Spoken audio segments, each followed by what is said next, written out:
Better Often More choir here. We've got an all Aussie lineup of songs. Song first. Alright, we're going to kick it off with a bit of Kylie Minogue. So if you guys want to stand up, get a bit of energy flowing. This one requires a bit of a little something something. Here we go. Might get a little heated, yeah. Learn a bit of the chorus. So I'm going to pass over to Jodie, and she's going to get you all singing straight up. Alrighty, so I think everybody knows this song, but we're just going to practice that la la la part so that everybody's really nailing it. So can you give us a note, please, Byron? La la la, la la la la la la la la la. Your turn. La la la la la la la la la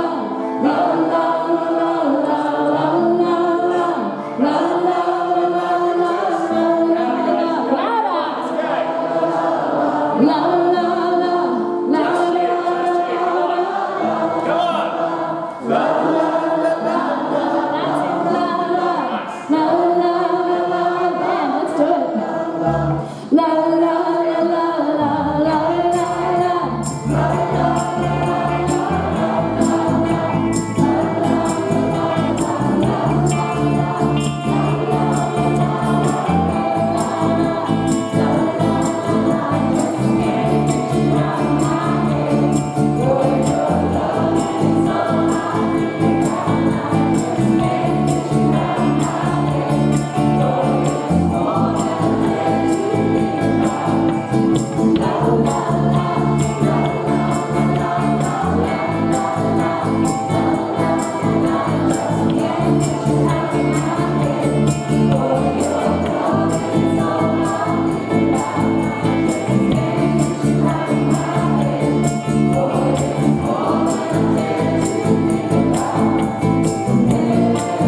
There we go. Yeah, nice. All right, so today we're here to talk about mindfulness. So mindfulness, at least in my understanding, is about being in the present. So it's not thinking about the past, it's not planning for the future, it's not letting those little anxieties in your head niggle away your thoughts, it's not daydreaming, but actually focusing in on the now and then giving it your full attention. But before we actually get into the content of today, we should figure out who we're getting into it with. And so what I want you to do is I want you to look around, I want you to find an unfamiliar face, someone that you don't know. I want you to introduce yourself, and keeping with theme, I want you to talk about how much or what proportion of the day you think you're actually in the present moment. You're actually focusing in on the here and now rather than thinking about anything else. So go ahead and find that unfamiliar face, introduce yourself, and have that little bit of a chat about how much of your day you're actually in the present.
So you can go ahead and find that person and continue that chat after we've been talking all day long about mindfulness. But speaking of which, does anyone reckon that they're mindful for more than half the waking hours? Is anyone over 50%?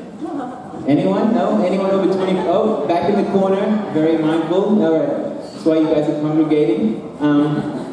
Anyone above 25? No? Above 5%? I get paid for it. I was talking to Sonia about it before. I reckon about 5%. 5% of the day. Even when I'm up here on stage, I'm thinking about other things. But that's why we have all these amazing resources that we get to pull together so that we can actually learn about mindfulness. And one of the things that we're going to do is we're going to have a reading. We're going to hear from Sam Harris. So I'm going to invite Wendy to the stage for today's reading.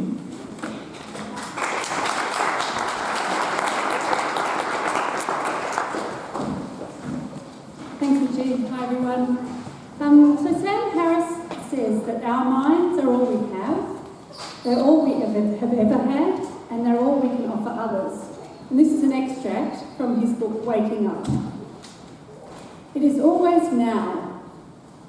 This might sound trite, but it is the truth.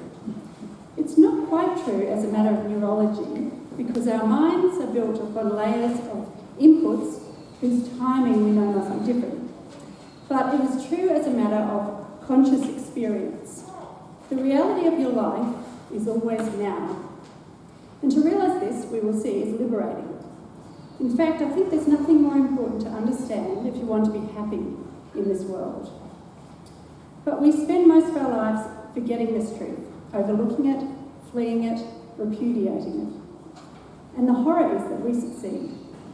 We manage to avoid being happy while struggling to become happy. Fulfilling one desire after the next, banishing our fears, grasping at pleasure, recoiling from pain, and thinking interminably about how best to keep the whole works up and running. As a consequence, we spend our lives being far less content than we might otherwise be. We often fail to appreciate that, what we have, until we've lost it. We crave experiences, objects, relationships, only to grow bored with them. And yet the craving persists. I speak from experience, of course. The principal enemy of mindfulness, or of any meditative practice, is our deeply conditioned habit of being distracted by thoughts. The problem is not thoughts themselves, but the state of thinking without knowing that we are thinking. In fact, thoughts of all kinds can be perfectly good objects of mindfulness. In the early stages of one's practice, however, the arising thought will be more or less synonymous with distraction, that is, with a failure to meditate. Most people who believe they are meditating are merely thinking with their eyes closed. By practicing mindfulness, however, one can awaken from the dream of discursive thought and begin to see each arising image, idea, or bit of language vanish without a trace. What remains is consciousness itself, with its attendant sights, sounds, sensations, and thoughts appearing and changing in every moment. In the beginning of one's meditation practice, the difference between ordinary experience and what one comes to consider mindfulness is not very clear, and it takes some training to distinguish between lost in thought and seeing thoughts for what they are. In this sense, learning to meditate is just like acquiring any other skill. It takes many thousands of repetitions to throw a good jab or to coax music from the strings of a guitar. With practice, mindfulness becomes a well-formed habit of attention, and the difference between it and ordinary thinking will become increasingly clear. Eventually, it begins to seem as if you are repeatedly awaking from a dream to find yourself safely in bed. No matter how terrible the dream, the relief is instantaneous. And yet it is difficult to stay awake for more than a few seconds at a time. My friend Joseph Goldstein, one of the finest meditation teachers I know, likens this shift in awareness to the experience of being fully immersed in a film and then suddenly realising that you are sitting in a theatre watching a mere play of light on a wall. Most of us spend every waking moment lost in the movie of our lives. Until we see that an alternative to this enchantment exists, we are entirely at the mercy of appearances. Again, the difference I'm describing is not a matter of achieving a new conceptual understanding or of adopting new beliefs about the nature of reality.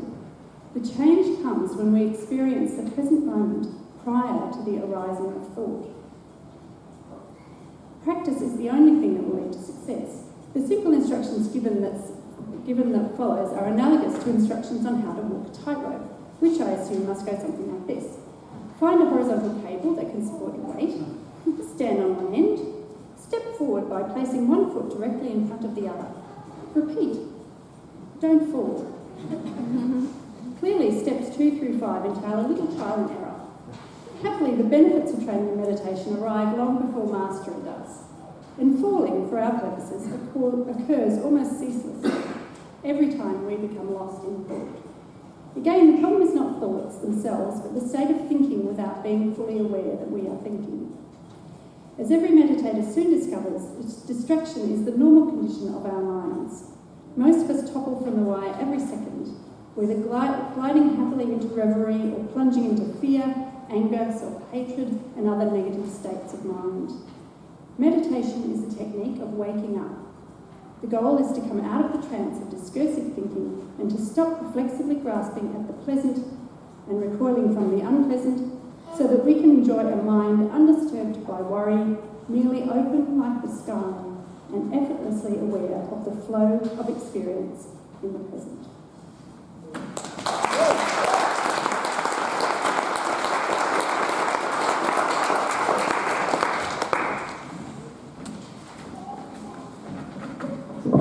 Thanks, Wendy, for sharing that. Thinking without being fully aware, I think, captures it quite well. Lost in the movie of our lives, well, that actually doesn't sound too bad. It depends on the movie, that's right. All right. And so, building off a few of the things that Sam Harris said, we're going to have now our main speaker, which is a familiar face to us here at the Sunday Assembly, Canberra. In 2013, he helped us kick off the first assembly when we focused on the beginner's mind. In 2014, we had him back to talk about happiness. And now in 2015, we're very lucky to have him again, now that we're so busy, to help us focus in on mindfulness. So please welcome up clinical psychologist and our friend, Randolph Sparks.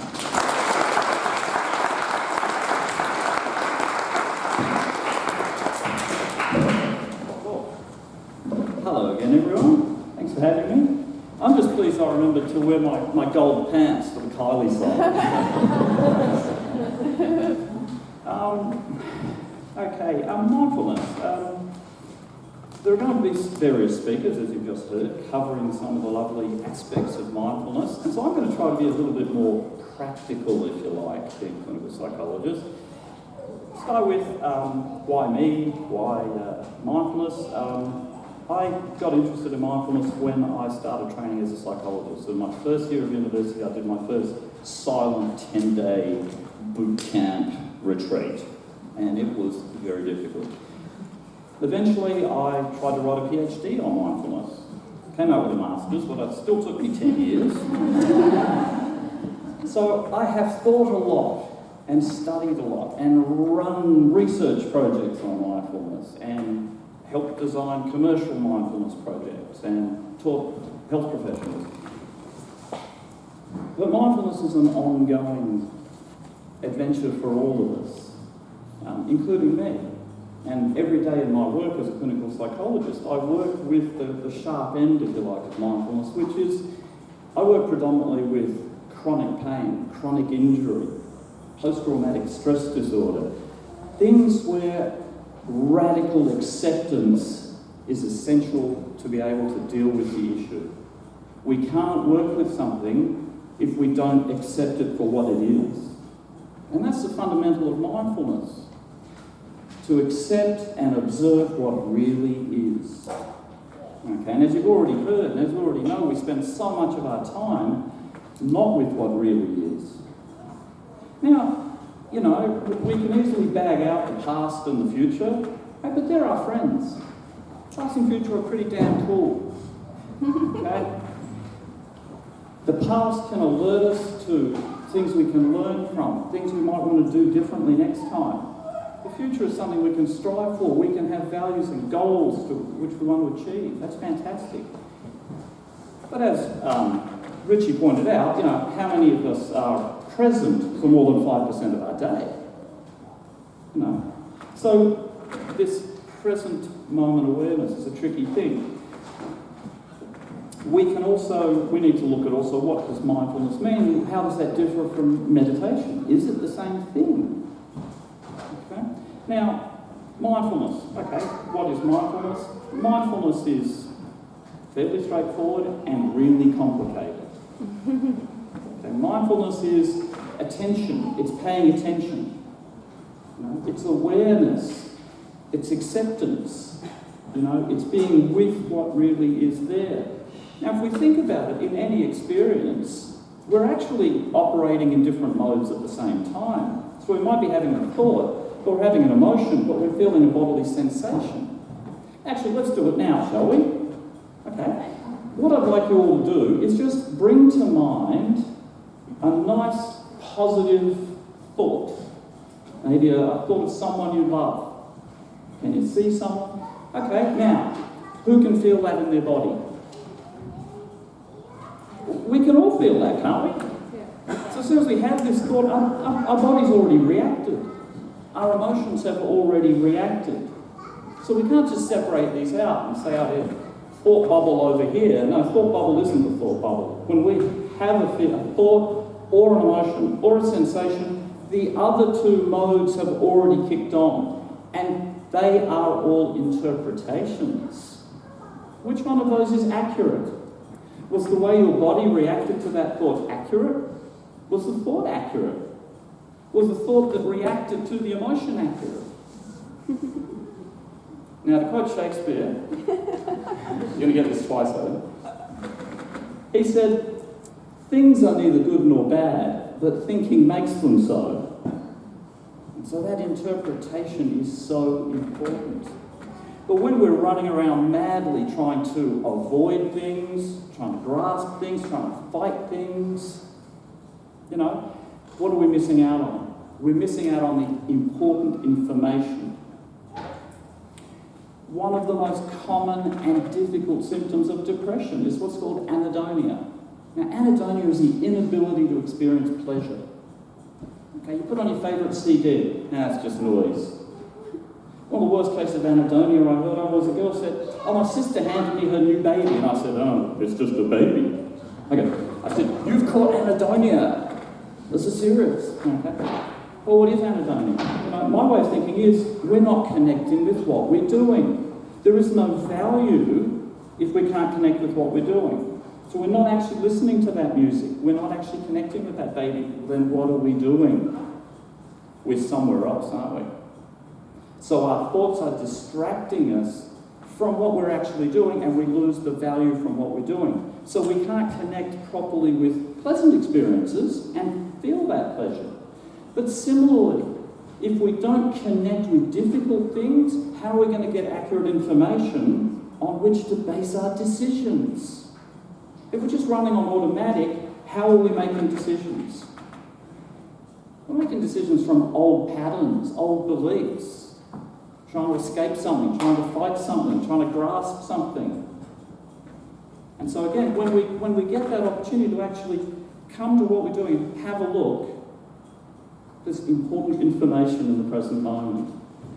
Now, as we know, no one's going to live in the present moment. Apparently, one author said he does in a book. I haven't read it, and I don't believe it. Because this is part of the human condition. Our minds need to wander. It's kind of cool where they go sometimes. So this is the thing, is as a psychologist also, I say, hey, we're not trying to get rid of anything. We don't want to get rid of fear or anxiety or anger or happiness or sadness. These are all real. They're all information. But it's how we work them and how we manage them and how we interpret and what our behaviours are in relation to those interpretations that's so important. And so what I'm talking about here also is my firm belief is that mindfulness or acceptance allows choice. And choice is huge. I said I work with chronic pain. And when someone gets an injury, the first thing they lose is choice. That's the first thing that's gone is choice. I didn't choose to have this injury. I didn't choose to lose all these things. I didn't choose not to be able to do the things I want to do. And part of my work is to bring choice back and understandings of mindfulness can be really helpful in bringing choice back, because when you can be with reality, you can start making adaptive choices. And we can do it as simple as that. You can look yourself and say, hey, I'm in this state. What am I thinking? What's my body doing? What are my emotions doing? And as soon as you make that shift in awareness to what we call the observer self, witness consciousness, whatever you want to call it, that part that observes, it's very different. That part can't be damaged. The observer self simply observes, and yet that's us. That's beyond all of the interpretation that we're swimming around in. So whenever we can step back and observe our own experience, it's real. It's us observing it. So I think mindfulness is active. It takes courage. And it's something we have to keep doing if we want to get the benefits from it. Where does meditation come into this? Okay. Quite simply, I believe meditation is like going to the gym and practicing mindfulness. It's just working that mindful muscle. You know, you just sit there, you pick a point of attention and you keep trying to pull your mind back to it. It wanders off, you pull it back, it wanders off, you pull it back. And that's the same thing we want to do in our everyday lives. And so the meditation is both a practice of that skill, but it's also doing something else, and that is taking us somewhat deeper into our experience. I think mindfulness in my area of psychology has gone through a lot of changes just in the last decade. 10 years ago, the old head of UC Psychology considered Eastern mysticism and unacceptable, which is why I jumped ship went to the ANU to write a thesis. You know, now in my area, it's a panacea. It's going to cure everything. Even if we don't know what it is, we're going to use it on you, and we're going to cure everything. I was at a big training group recently. We were talking about complex trauma. This is serious stuff. And a bunch of psychologists saying, oh yeah, we get our clients to meditate. I said, you are aware that meditation allows access to previously avoided material? The silence was, you know. We need to look at all aspects now as well of mindfulness. So mindfulness in our daily life, you know, it's about being with your experience, coming out of past and future thinking. Because where are we? Where are our heads? Okay, quick little fun experiment for us all. Okay, what do we do when we have a thought or an image or a memory we don't want? What do? We try to get rid of it, don't we? First up, get rid of it. Okay, that's called thought suppression. How well does it work? Okay, let's play. Are you ready? 10 seconds, that's all it takes. Okay. Given there is a nice power dynamic here, I'm the experimenter and you're all the guinea pigs.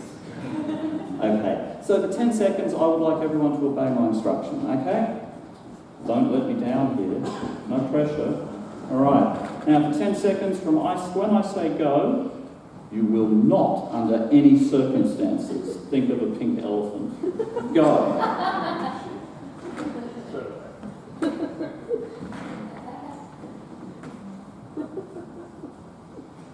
All right, you can stop now. Okay, now there's a room full of pink elephants, isn't there? Now, that's a nonsense. That's a nonsense. I try to keep out of nonsense, and now it fills my head and fills the room. What about stuff that really gets us? What kind of power has that got? I'm not going to think about that bad thing. Whoa! Now the room's full of that bad thing. So then what happens? Now the thought's got us, hasn't it? What are we going to do with it? Okay, there's many things, but two main things. One, we're going to try to figure it out, aren't we? So we go and we try to figure it out, and then we loop. Round and round, round and round, round and round. Okay, that's called rumination, the dominant thinking process in depression. That's what's distracting us. We're thinking of over and over. Now, hey, coincidentally, that's the past. Should have done that, I should have done that, I shouldn't have done that, that shouldn't have happened, they shouldn't have done that to me. Or we start trying to tell the future with this thing. So one is that past rumination, the other is, what if this happens? Then what if that happens? Then what if this happens? Now I'm overwhelmed. and none of it's actually happened. That's called catastrophizing or what-ifing. And so we go from get away from me to, whoa, this is all too much, very quickly. And then what's missing? Now, what's really going on? Where am I? Okay, so techniques. What I get people to do, and works very well, is what are the things that bother you? What's in your head that keeps recurring? Have a look at them. Write them down. They're your old mates now. Okay?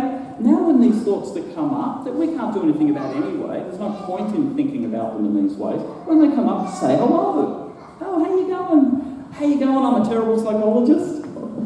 Okay? Now, what am I really doing?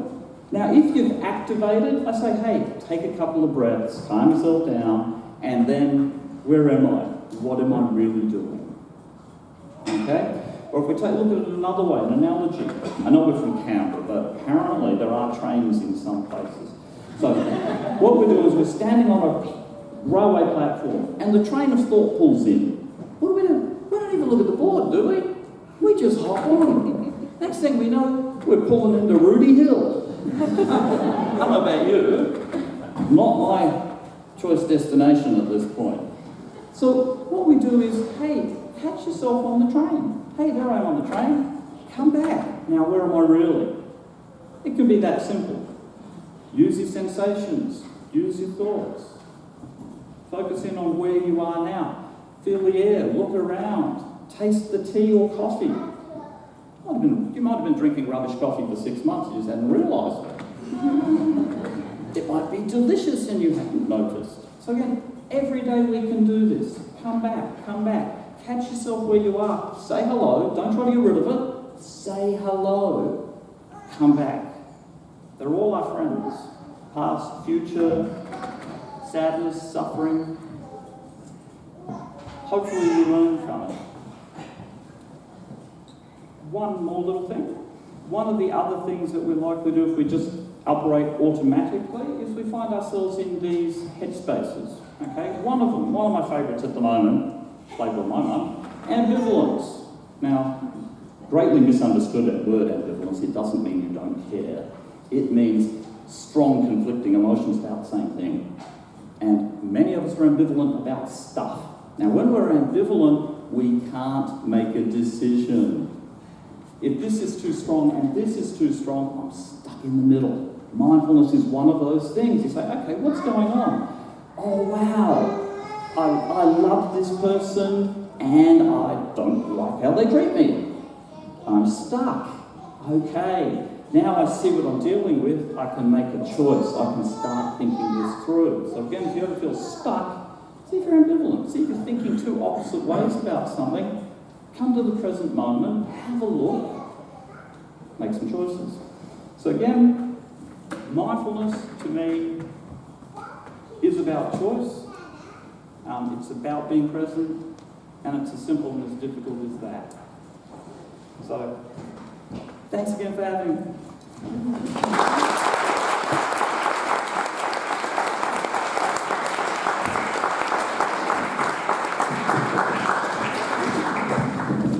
Thank you, Randolph. Thank you, Randolph, for teaching us how to say hello to our thoughts and actually choosing whether to engage with them or not and how to do that. So one of the things we do here, as I said, is we take traditions from the past and we reshape them in a way that's more sort of relevant to our lives right now. And a lot of those traditions are from the church. And now for the first time ever, we're actually going to take a song from the church and sing it. So I want you to open up. We've got an Aussie classic here. Don't worry, it's not a hymn. Thank you. It's not a hymn, it's an Aussie classic, Under the Milky Way. So open up your song sheet, the second song right in the middle. Band choir, take us away. Sweet. I just want to know how long Richie was playing that one. That was good.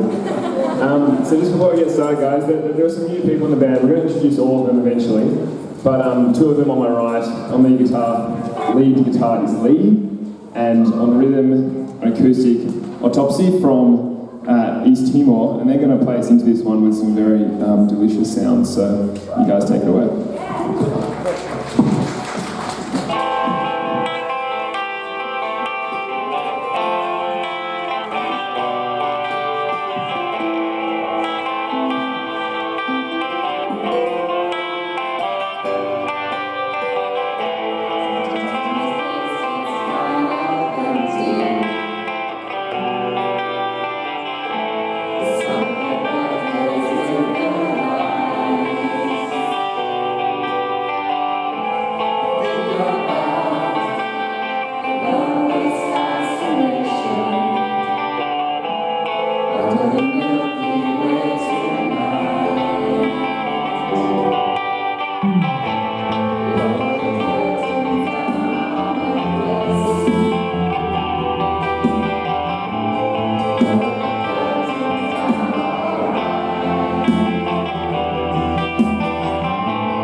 Thank you. Next up we have something that takes it a bit more personal, our theme and where we want to go with it. So we asked someone from our community to come forward and speak about their journey with the issue, their thoughts, and how they perceive or try and implement the theme that we're talking about. So I'd like to invite our Bess to the stage, who's going to share her personal reflection about our theme of mindfulness. Please welcome our Bess to do her personal reflection.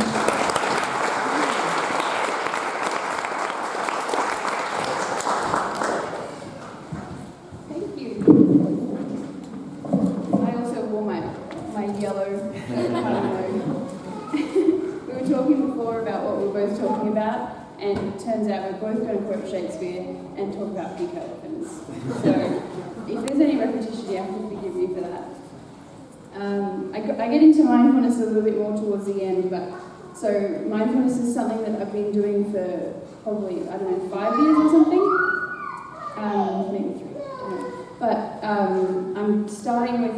end point and going back into mindfulness later. Anyway, so, like all good stories, this one starts with a love story. And even better, a love story with a cowboy. I'm not going to go into the details, but the short story is that we fell in love. Then he had to go back to Canada, and born with the curse of pragmatism, I decided eventually that I didn't want to move to Canada and I would never ask him to move here. It felt like one of the hardest things I had ever decided on. But what was it that made it feel that way? And why did I suddenly feel bereft when a month before I had felt so happy without him? I realised I needed to interrogate my desires. I had always been a very joyful person, but I had also been a little existential, and something in this event had prompted me to try and find a cure for that. So a month after he'd gone back to Canada, I was sitting on a bus from Canberra to Sydney, staring out the window, feeling low, trying to forget about him. But I always have incredibly lucid moments on public transport, so I was hopeful.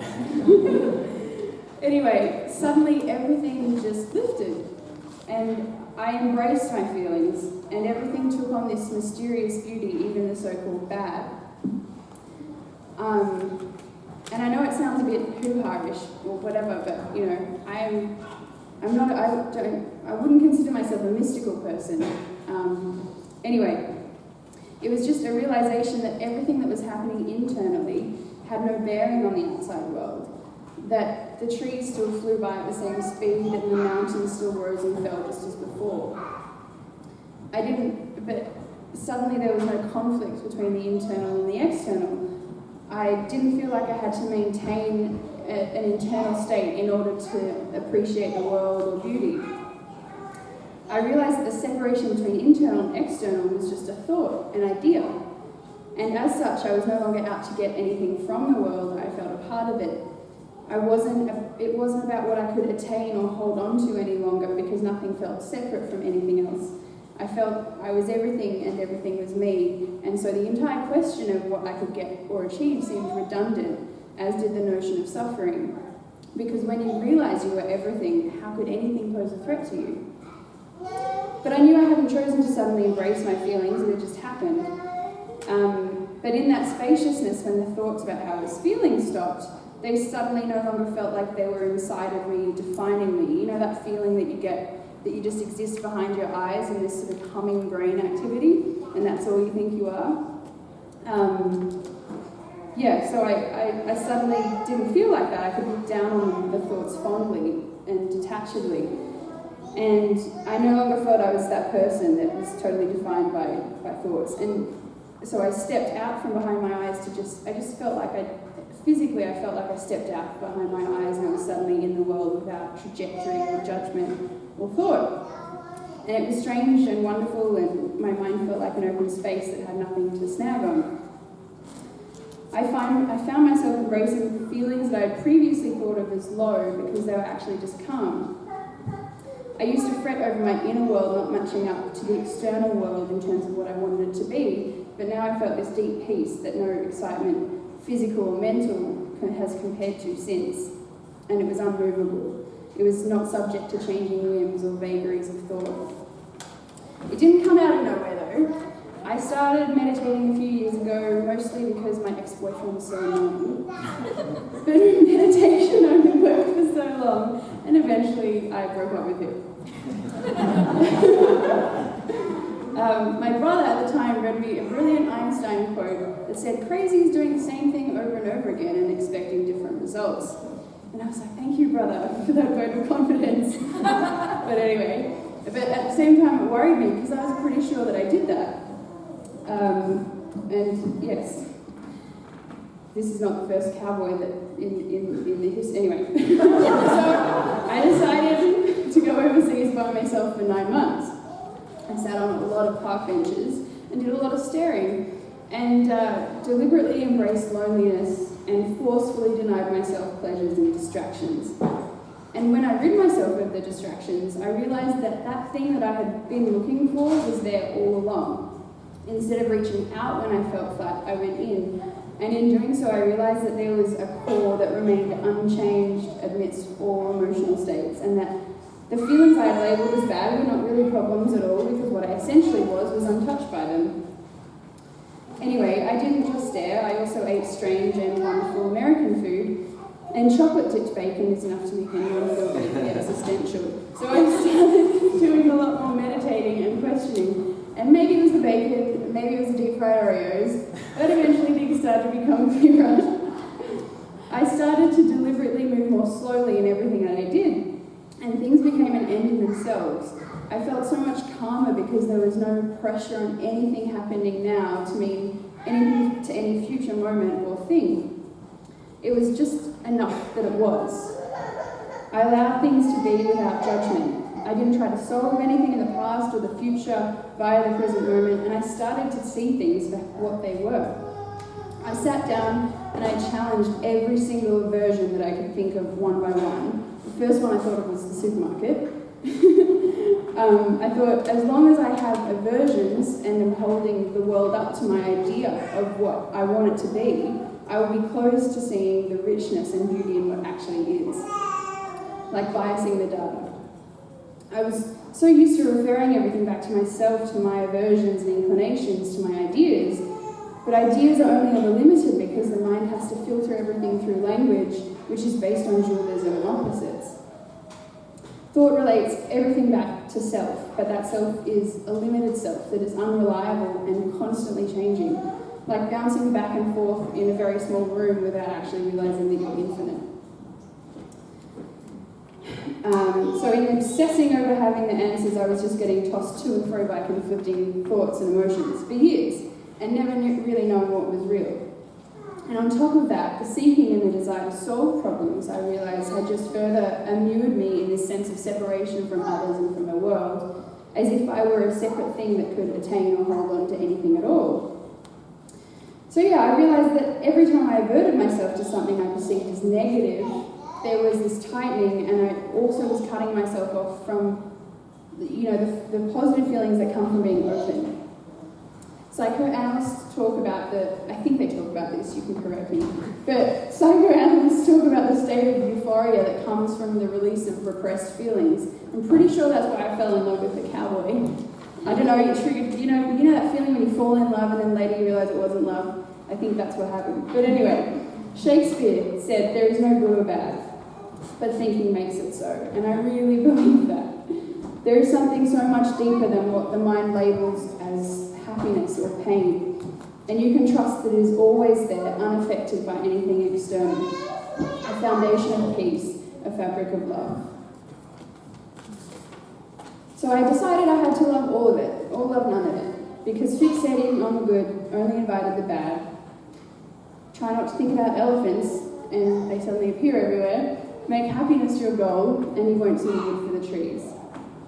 We're not open when we're looking because we're fixated on an idea. One that most likely doesn't exist, i.e. cowboys that are real and good.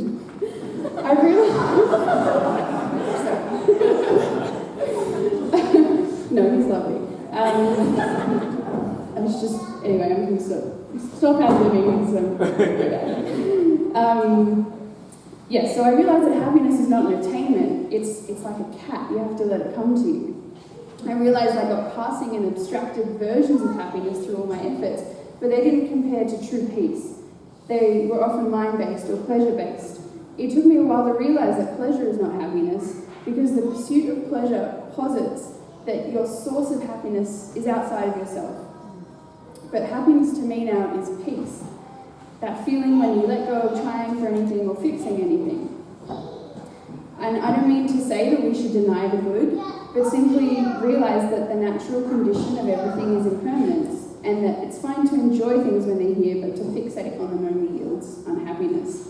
And Buddha said that the only problem is fixation, and I think he was right. Like, yeah, he's a pretty good guy, Buddha, when you get to know him. So I decided to stop expecting the world to give me a sign, or waiting for that moment when I finally woke up, because I realised that very thing was making me see things through like a framework that didn't allow for periphery or mystery. And because peace is mysterious and inarticulable, if that is a word, it's ironic if it's not a word, but I was never going to find it that way through thinking about it, through trying to put words to it. Quantum physics will only find confirmation of what it already knows, and I think the mind is like that too. It's a machine that processes what we input, but not what's beyond it. So ironically, when I gave up, when I stopped thinking, I mean, obviously I think, but when I loosened my grip on the world, ironically, I got what I'd always been looking for. So in terms of thoughts and more mindful stuff, like thoughts, they come and go, like they spontaneously appear and disappear. If you could control your thoughts, you would never have a bad thought, if you think about that. You would also be able to predict your next thought. So this, I've never been able to get like a room of people to do something at my command. So I would really like to do the thing that you did, where everyone just closes their eyes and tries to think of their next thought.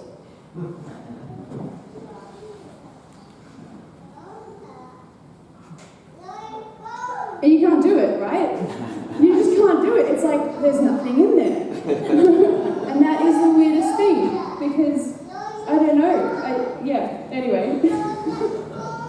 I think it's like I started doing this thing called mind watching mind, and I would focus on the feeling of what I felt was my mind.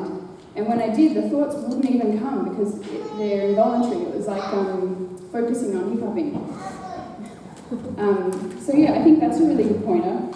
But there are also things people tell you which stay with you forever. My friend Lucy once told me she treated her thoughts as curiosities. And I thought, how wonderful, I wish I could do that. So I started trying to treat thoughts and feelings with a certain disregard. And it made me see that often when I felt bad, it was just a thought saying so. And I think this is a great example. You know those two kinds of butterflies that you get, the scary ones and the happy ones? Well, one time I got some scary ones. I think it was to do with a cowboy. And I went into the feeling itself without a thought, kind of just tried to look at the feeling itself, and I realised that the scary butterflies felt exactly like the happy butterflies. So that's something else to think about as well. It's like the thought that superimposes a judgment on experience. So another thing I sometimes did was to try to feel what, this is another thing I'm going to get you to do, try to feel what is wrong with this moment right now, except for what thought says. Does that make sense? Richie looks confused. Okay, so other than what thought says is wrong with anything in this moment, what is there that's wrong? How would I think of that? Yeah. I don't think about it. Yeah, My feet that's... are slightly cold. Hey? Your feet are slightly cold. Okay. But that's a thought. That's a thought. Anyway. After. But that's enough of my experimenting. Anyway, I never personally came up with anything that was wrong. And there's no problem with thoughts. The only problem is identifying with them, thinking they constitute what we are. When I was peaceful, it's not much longer. When I was peaceful, I could let thoughts and feelings in one at a time and examine them. And seeing individually thoughts aren't scary, it's thoughts about thoughts, or when thoughts pile on top of one another, that they become seemingly unmanageable. Seen individually and without a story attached to them, there's nothing to fear in thought.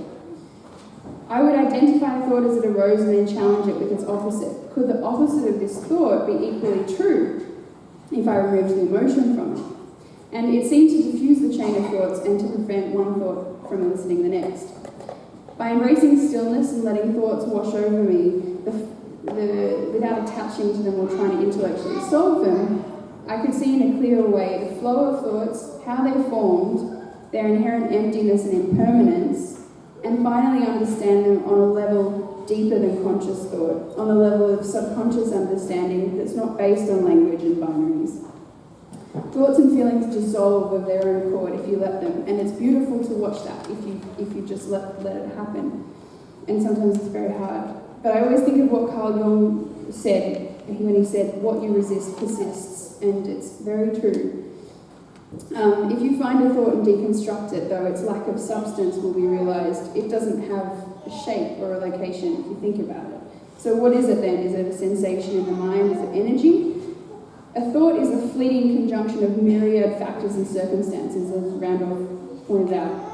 And trying to control things and emotions is like trying to stop the sun from sinking or the leaves from browning. You're fighting a losing battle, and even if you won, what satisfaction would that be? You wouldn't be whole. If we deny ourselves, if we deny a part of ourselves, it never feels satisfying, it feels false, because fundamentally we want to feel what is real rather than the fantasy. So, sorry that was long, it's hard, anyway. So now I don't think about cowboys anymore. I'm still a little bit afraid of the dark. I can still consume an entire block of chocolate in an hour without remorse and still want more. I can still feel thwarted over the tiniest of things, but the feeling often passes as quickly as it came. And when you allow it to pass, and it does so quickly, that's when you realise that it's not what you are, that it's a passing anomaly like a snowstorm or a puff of cloud. When you focus on that part of you that is beyond thought, that has always been with you since birth, that centre, rather than the passing thought traffic, you realise that that centre is unchanging. And when you recognise that thoughts don't have the same pull anymore. My happiness is not a concern as much as it was before, and yet I've never been happier. As a cowboy once said to me, you have to be careful of the things you think you want. What we have is all that there is, and if you listen hard enough, you can hear the whispers of the holy in the cackle of a crow. Thanks.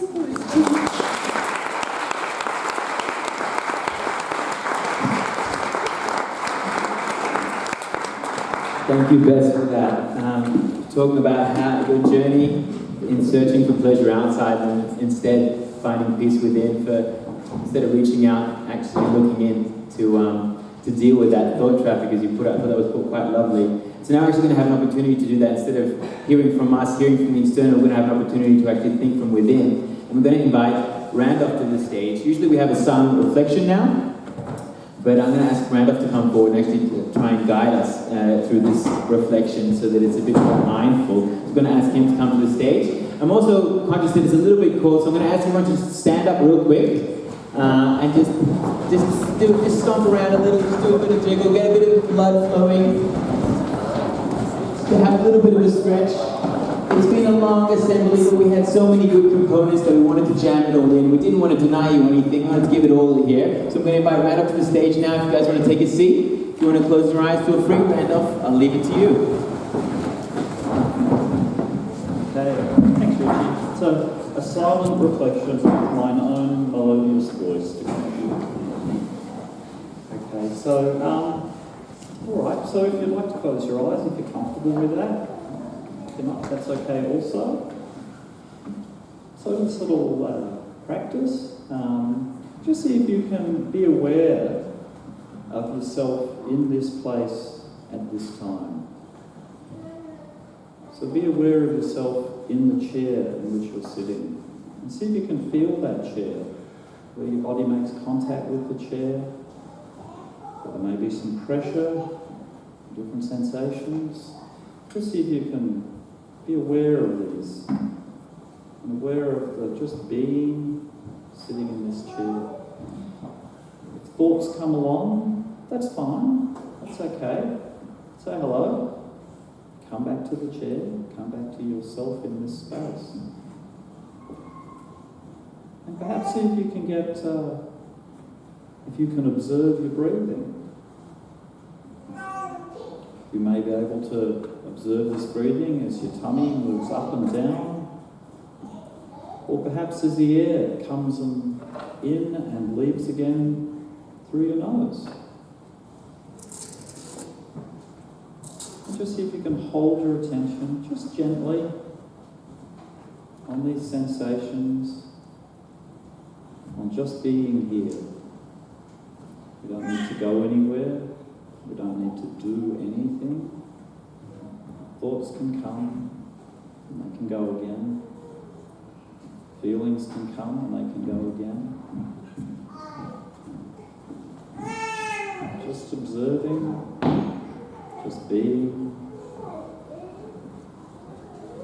allowing, accepting, whatever it is. You may watch things come and then go. That's fine.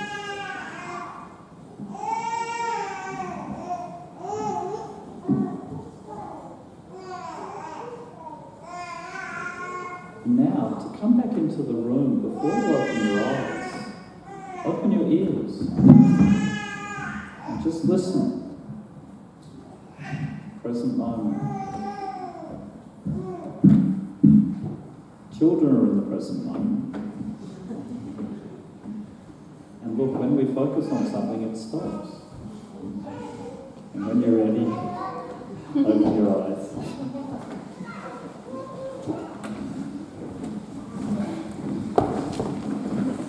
Thanks, Randolph. In the Sunday Assembly, which is a worldwide movement, there's about 70 or 80 Sunday Assemblies now around the world, and one of the major components of it is helping often. And so what we've been trying to do this year is focus on how we can help often more. And so one of the things we wanted to do is we wanted to actually feature some of the great opportunities to help often here in Canberra and something that our community can engage in. So I'd actually like to invite to the stage Rachel from CARE Australia to come forward, and we're going to do a little something called the Helping Often interview. So we create a little bit of a soapbox so we can talk about a great charity event that's going on in our area and how we can all get involved more. So welcome, Rachel.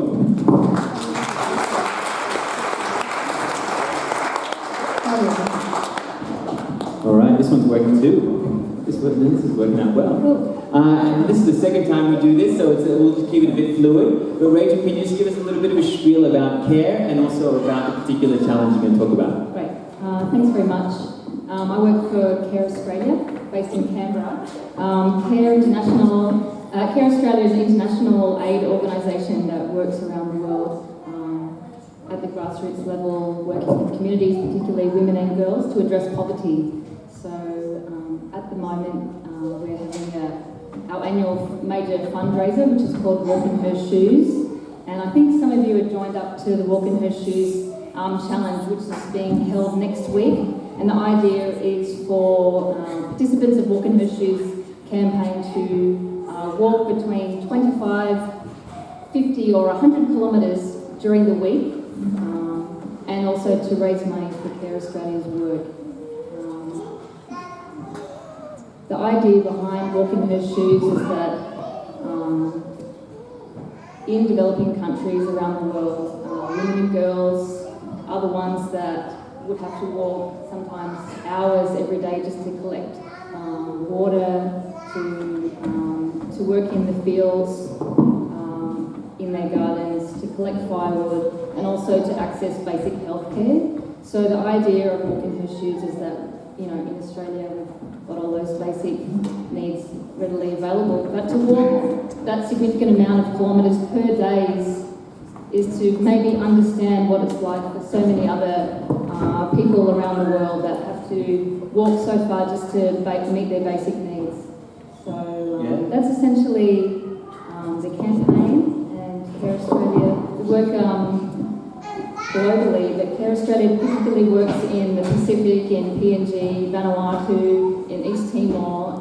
We also have programs in East Asia, Vietnam, Cambodia, Laos, Myanmar. Right across the region. Yeah, and also in Africa as well. There's programs in Zimbabwe, Ethiopia, Malawi, so Middle East. Yeah. We have a huge remit, but the needs are significant, and so all the money that is raised contributes to the programming that actually makes a significant impact in the lives of these particularly vulnerable communities. Thank you. Yeah, no, of course. And one of the things that we're going to be doing as well is we're going to actually, we're going to ask for a donation soon so that we can put on everything that we're doing here in the Sunday Assembly. We also want to have a standing component to that where we give at least 10% of what we do take up as a Sunday Assembly Canberra to the charity in particular that we're showcasing at that particular month. So 10% is going to go to our Sunday Assembly Canberra Walk in Her Shoes Challenge, which is going to fundraise for this particular event. Thank you for that. One question that I'm going to ask just to wrap it up, which sort of ties in with our theme. Randolph talked about anhedonia, which is where we kind of switch off to a number of stimuli or information or campaigns that ask us to connect in different ways. And so one of the things I've noticed is whenever one of those ads comes up on TV, there's a charity request, in particular for like the traditional one of like children in impoverished areas in Africa, I kind of, while I'm sympathetic, I kind of turn off to that need because I see it so often and it doesn't have resonance. For something like what you're doing, how can we stay more connected to these issues, which, as you say, are so important? And that's, sorry, it's a bit of a hard question to end it on, but let's just get straight into it. No, it's fine. I mean, it is a challenge for people in Australia to really connect with the desperate situation for so many people living around the world, because we don't have a direct experience of that, or we haven't seen it particularly in our own experience in our own lives. So, I mean, it's by, I suppose, being open to being compassionate, to having an open heart, to being mindful, and to be kind of thoughtful around, well, what would that be like for me? These people in other parts of the world are just like us and they're experiencing incredible hardship. So I think being open and compassionate to those messages, and making and feeling like we actually can make a difference by participating in whatever way we can, and fundraising is one particular way that we can do that. Yeah, thank you. Well, thank you, Rachel. If you want to hear more, just sticking around. I'm also just going to ask Sonia to come to the stage and give you community notices. And while we do that, our fundraising coordinators are going to be passing around buckets. We're going to be asking for donations for the Sunday Assembly Canberra. So all the money that we raise, we put back into doing everything we're doing. We hire the hall. Recently, we've been able to actually buy music equipment for ourselves, which is fantastic. We don't have to go around and borrow it or rent it, and that's been a great addition to what we do. So if everyone can just chuck in $5, that goes a long way to really helping us do what we want to do, and then some more. So Sonia, if you want to come and give the community notice, please. Thank you, Richie. Hi, everyone. Big thanks to Rachel for coming today and giving an experience in Australia and the Walking Missions Challenge. As Rachel and Richie mentioned, we are running a local Sunday Assembly Canberra Walking Missions team, and the walking starts next Monday and runs for a week. And we've coordinated 4 walks Monday, Wednesday, Friday, and Sunday. For people who are participating in the walk and would like to do a bit of walking together. If you'd like to sign up and support the cause and walk with other Sunday assemblers and get to know others, it's not too late, and to chat to me, I'll be sitting at the registration desk at the end of the assembly, if you'd like to chat about that.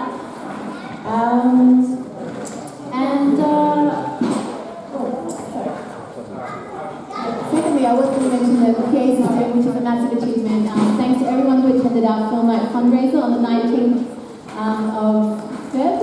Yes, 19th of Feb. We had a really great attendance, and all the proceeds of that helped us purchase our own PA system. So this is all entirely ours. This has never been the case before. So that's really exciting. And as you all know, but if you haven't been before, we have all our SNOOPs, or our group activities that happen throughout the month to help keep us all connected between assemblies. So I really encourage you to read through them, stick it on your fridge and come along to one or two. Just a couple of highlights. We have our very first film club meeting on Wednesday the 25th of March. And Simon Kinnick, I might just get you to stand up, is coordinating the group. And the film that we're screening is Citizen 4. Could you give a little spiel about that? It's a documentary about Edward Snowden, and it's just one thing that's not so it should be good. Yeah, great. So if anyone else wants to come along or interested, have a chat, you can find Simon during Tea and Cake. Another thing that's quite exciting is our Slow Food Sunday group had a bit of, hasn't been that active lately because our coordinator has been away. But we've got a new coordinator, which is Broderick. I might just get Broderick to stand up. Thank you very much to Broderick for taking over the group. It's been a really active and wonderful group, so we're really excited to see it running again. If anyone's interested, do see Broderick during Tea and Cake as well. He'll be able to tell you a little bit more about what they're planning. Almost there. We are also really trying to come together with a way to sort of offer support for parents and kids. And we've been chatting to some other assemblies around the world to see what they do. And quite a few of them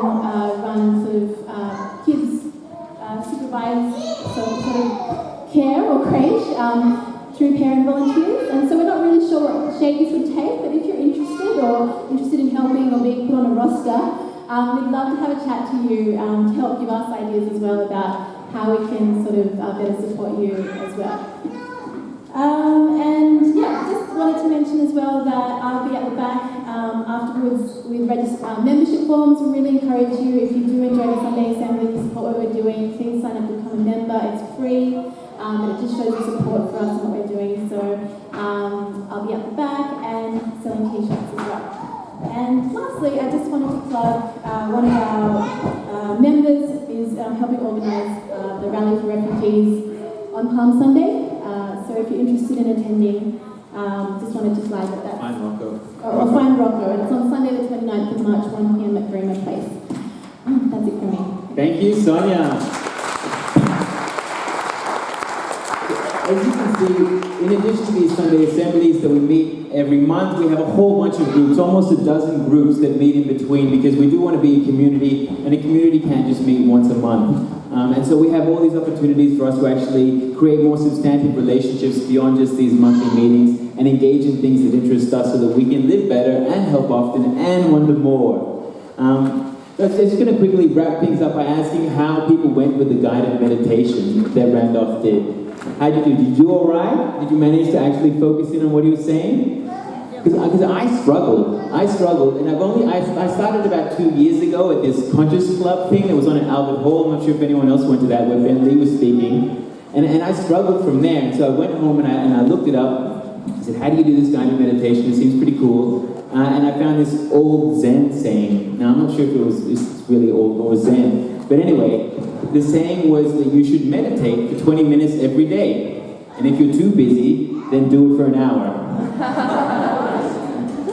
It could be Zen or Confucius, but it made me realize that, I really struggled to find the time and the patience. And if we think about what we heard today, Randolph was talking about how he deals with people who have chronic pain, and in a sense it forces them to actually focus on having that choice. And if you think back to what Bess was saying, she was dealing with heartbreak, the worst kind of heartbreak from a cowboy. And that forced her to actually, engage in this kind of mindfulness. And oftentimes we don't have that kind of intersection that forces us to actually do this. And that's why it's quite cool having an opportunity to come and think about how we can actually be more mindful. But what we really want is we don't want you to just come and think about it today and go, yeah, mindfulness, that's pretty good, and then go away and forget about it and stop being in the present. We actually want you to go ahead and take it forward. And so one link that we'll put up on our Facebook and on our website, if you like, is a little website that can help you do that. It's called headspace.com, which is by an English dude called Andy, with an interesting last name that I forgot now.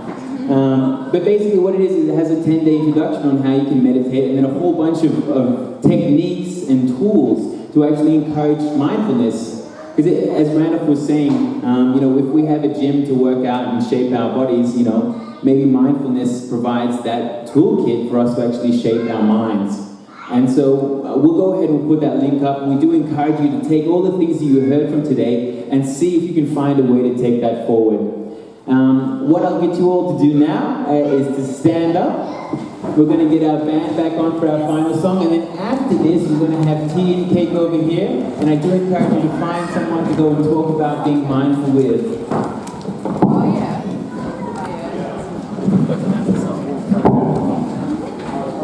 Alright, so this is a big high energy one, everybody, so if you help us out, get really enthusiastic. It's Powderfingers on my mind. But just before we go ahead and start playing, ripping on that, we will introduce the rest of the band. So, as I said before, we have Autopsy and Lee helping us out on guitar. And we have Jess, who's new on drums. Round of applause for Jess, please. Jody, lead vocalist. Cher, also on lead. Other vocalists, Maxie, Meredith, Mark, and Greg. So please give it up. And if you want to join, if you play an instrument or if you sing, come and hang out with us and jam. We play on Thursday nights at my house in O'Connor. Okay, so come and talk to me if you can.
thank you for being so patient and mindful. We want you to come over here and have some tea and coffee and cake and enjoy and talk to people. And we will see you next week, if not sooner. Don't worry about packing the chairs, we'll do that. So just go over here and enjoy yourselves. Thank you, everyone.